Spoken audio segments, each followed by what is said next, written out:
Chapter 12. Then Jesus 6 days before the Passover came to Bethany, where Lazarus was which had been dead, whom he raised from the dead. There they made him a supper, and Martha served, but Lazarus was one of them that sat at the table with him. Then took Mary a pound of ointment of spikenard, very costly, and anointed the feet of Jesus, and wiped his feet with her hair, and the house was filled with the odor of the ointment. Then saith one of his disciples, Judas Iscariot, Simon's son, which should betray him, Why was not this ointment sold for 300 pence, and given to the poor? This he said, not that he cared for the poor, but because he was a thief, and had the bag, and bare what was put therein. Then said Jesus, Let her alone, against the day of my burying hath she kept this. For the poor always ye have with you, but me ye have not always.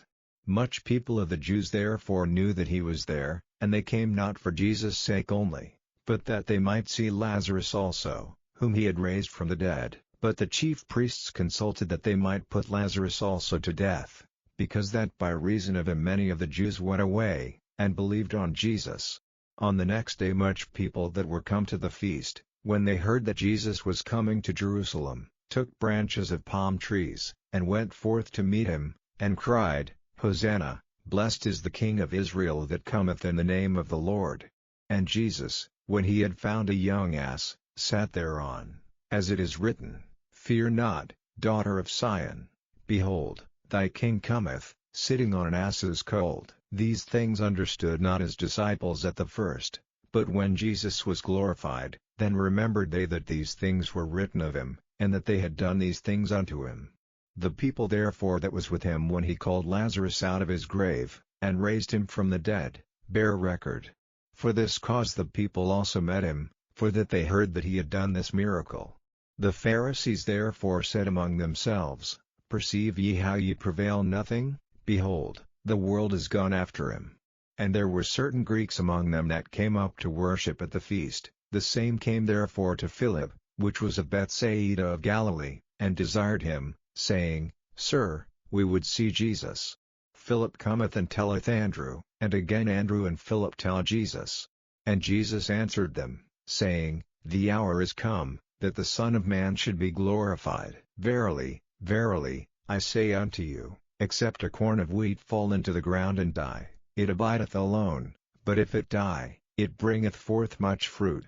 He that loveth his life shall lose it, and he that hateth his life in this world shall keep it unto life eternal. If any man serve me, let him follow me, and where I am, there shall also my servant be. If any man serve me, him will my Father honor. Now is my soul troubled, and what shall I say? Father, save me from this hour. But for this cause came I unto this hour. Father, glorify thy name.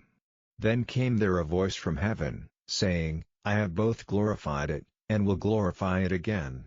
The people therefore, that stood by, and heard it, said that it thundered. Others said, An angel spake to him. Jesus answered and said, This voice came not because of me, but for your sakes. Now is the judgment of this world. Now shall the prince of this world be cast out. And I, if I be lifted up from the earth, will draw all men unto me. This he said, signifying what death he should die. The people answered him, We have heard out of the law that Christ abideth forever, and how sayest thou, the Son of Man must be lifted up? Who is this Son of Man? Then Jesus said unto them, Yet a little while is the light with you. Walk while ye have the light, lest darkness come upon you, for he that walketh in darkness knoweth not whither he goeth. While ye have light, believe in the light, that ye may be the children of light. These things spake Jesus, and departed, and did hide himself from them.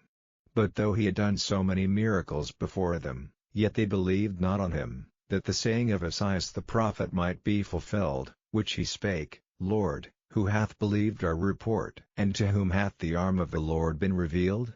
Therefore they could not believe, because that Esaias said again, He hath blinded their eyes, and hardened their heart, that they should not see with their eyes, nor understand with their heart, and be converted, and I should heal them.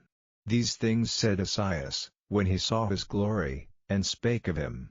Nevertheless among the chief rulers also many believed on him, but because of the Pharisees they did not confess him, lest they should be put out of the synagogue, for they loved the praise of men more than the praise of God. Jesus cried and said, He that believeth on me, believeth not on me, but on him that sent me. And he that seeth me seeth him that sent me. I am come a light into the world, that whosoever believeth on me should not abide in darkness. And if any man hear my words, and believe not, I judge him not, for I came not to judge the world, but to save the world. He that rejecteth me, and receiveth not my words, hath one that judgeth him. The word that I have spoken, the same shall judge him in the last day. For I have not spoken of myself, but the Father which sent me, he gave me a commandment, what I should say, and what I should speak. And I know that his commandment is life everlasting. Whatsoever I speak therefore, even as the Father said unto me, so I speak.